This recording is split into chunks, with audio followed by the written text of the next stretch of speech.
Hi, my name is Shiloh, and welcome to my living room.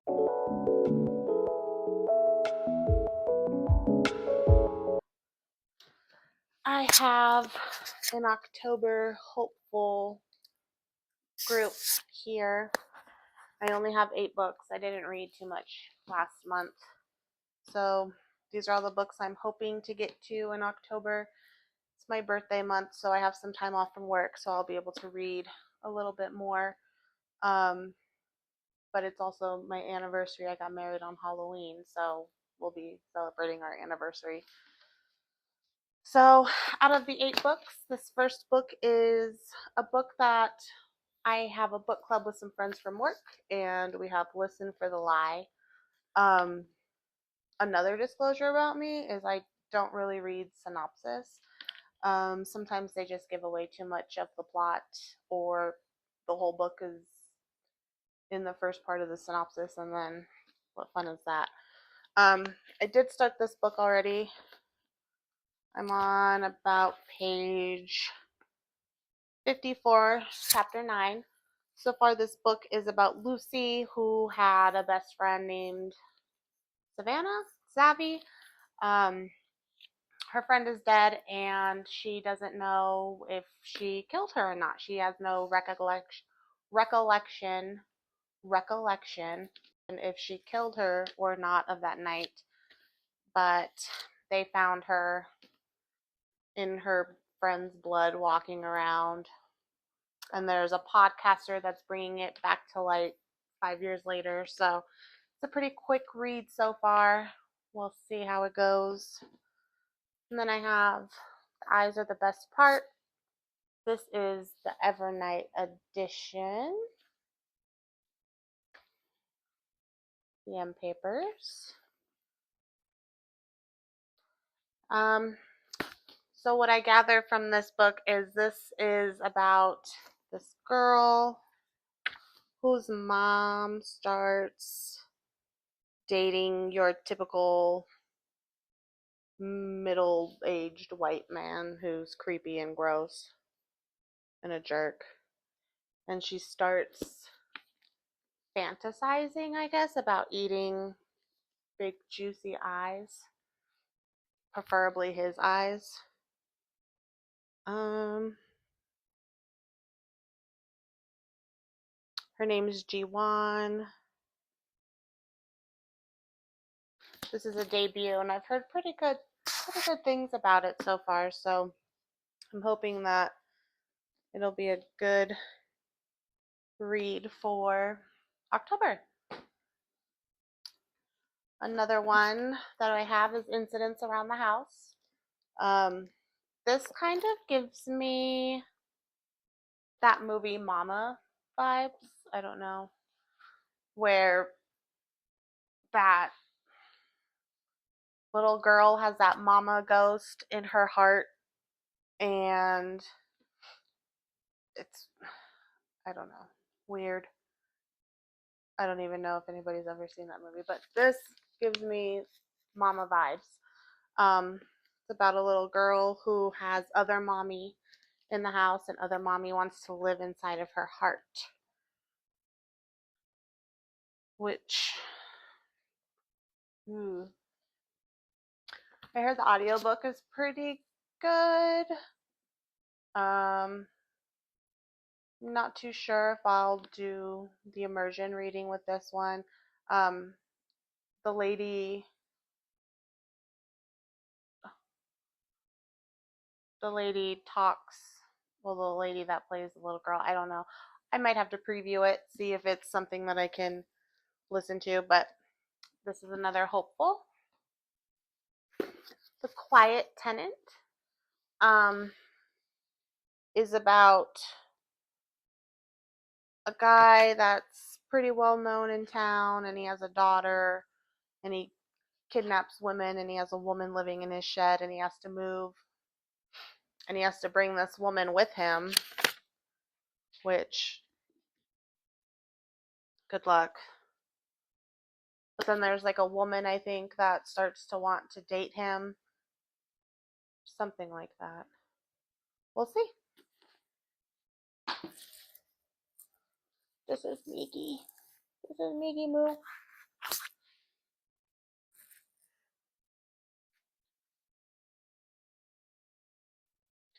And then we have Baby Teeth, which is a creepy kid book, and I guess you can't get better than a creepy kid book.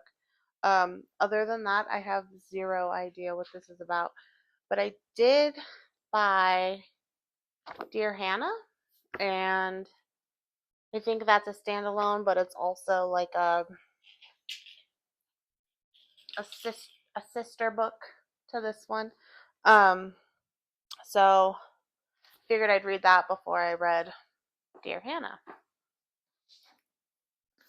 Sleep Tight is a new release that I just got this month, I think.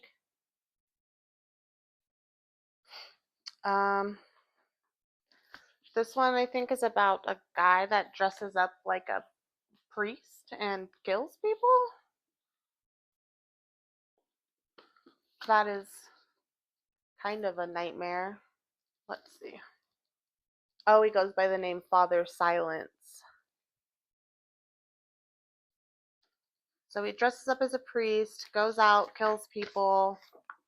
He goes by the name Father Silence. Somebody survives and goes to the mental ward. And then a copycat killer comes out with a new name, and they have to go talk to the guy or the girl in the mental ward. So this seems like a good book. Short. It's only 320. It's only 322 pages, so this should be a quick win. And then we have We Used to Live Here. So I have heard so much about this book. It just came out. It's about these two women who are partners move into a house to flip it. Some creepy dude with his family comes over, and they're like, "Hey, can we see the house?" And she's like, "Okay, I guess." And then they just don't leave. And then weird stuff starts happening. And then you have these weird things in the book, like Morse code and stuff. But I've heard really good things about this book. This is probably the book that I'm most excited to read. I think I might start this one after I finish my book club book, because I have book club October 12th, I think. So this seems like it could be paranormal. The child goes missing, but it's only once these people come in. So I'm excited to read. I'm excited to read a queer, scary book for Halloween. Stop, Smeagol. And then we have How to Sell a Haunted House by Grady Hendrix. I haven't heard the best of things about this book. I think it's about a sister and her brother. Their parents die. They have to go clean out the house. But then like weird stuff starts happening. Her and her brother don't get along, and seems like the house is starting to come alive. I've heard mixed things about this book. So I've actually never read a Grady Hendrix book. I've actually never read any books by any of these people. So hopefully this will be the start of some new favorite authors, because I know he is a lot of people's favorite. I know she is a big favorite.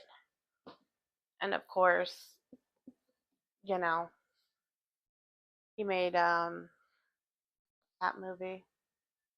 Hey Cody, what's that movie called on Netflix where they're like blind or they can't look at something?